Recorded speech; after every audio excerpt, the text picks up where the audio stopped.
deep dive. Okay, let's dive in. We're looking at some source material today that, well, it highlights a pretty surprising situation around water use in the Nile Basin. Yeah, it really does. The source we're focusing on is this article, Egypt's Nile Water Double Standard, and it really zeroes in on some recent developments. Exactly. So our mission here is to sort of unpack the main arguments in this source.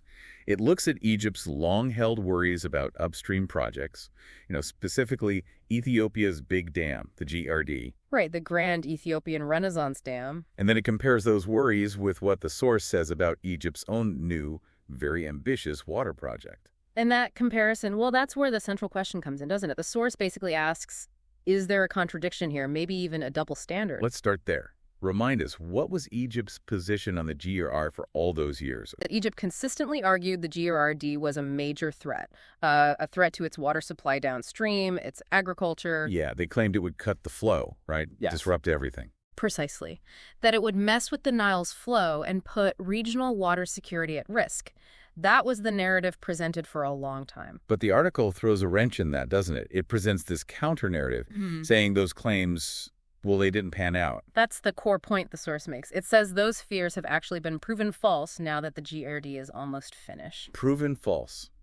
How so? It's fascinating. The dam is nearly complete, but the downstream flow hasn't been hit in the way Egypt apparently feared. So, no impact. Ethiopia's shown the dam works by storing water and then releasing it, for generating electricity. It argues the dam isn't designed to block or consume water like, say, a massive irrigation scheme might. The reality of the GERD's operation contradicts those earlier warnings of, impending drought downstream. That's the argument presented, yes, based on its operation so far. Right. But then the article shifts gears and introduces Egypt's own new project. And it sounds huge. Diverting Nile water for a man-made river, an artificial city, in the desert. Yeah, it's described as a massive undertaking. And the source details its purpose officially. It's for economic development. But I sense a but coming. Well, the article critically points out that its main use seems to be recreational. And it explicitly raises the concern that this could actually waste a lot of that precious Nile water. Ah, okay.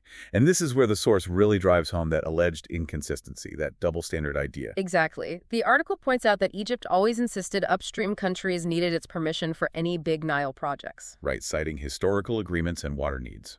But now, according to this source, Egypt is doing this massive diversion project itself without apparently consulting or getting nods from the other Nile Basin nations. Which, if true, definitely brings up questions about fairness in using a shared river. What about criticisms? Does the source mention any? Oh, absolutely. It quotes a regional policy expert calling it a clear double standard, fighting upstream dams built for power. While building your own water-intensive recreational stuff. Precisely. Recreational or symbolic structures, as the expert put it.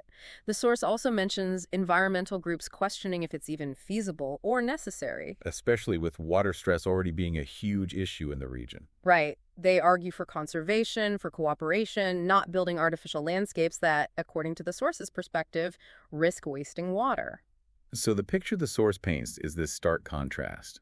Past fears about scarcity from others' projects versus current plans for potentially wasteful recreational water use at home. That's the tension the article highlights between Egypt's stated past concerns and its reported present actions. It really makes you think, doesn't it, about how these international river agreements work or sometimes don't work when national priorities clash. It highlights the complexities, historical claims versus modern development goals on a shared, vital resource. So, thinking about what we've unpacked from this source, how might different countries in the Nile Basin view equitable use now, especially considering their own projects in Egypt's history versus this new plan? That's the big question, isn't it? What does equitable really mean on the ground, and what does the specific situation, as described by the source, imply for managing the Nile going forward? Definitely something to mull over.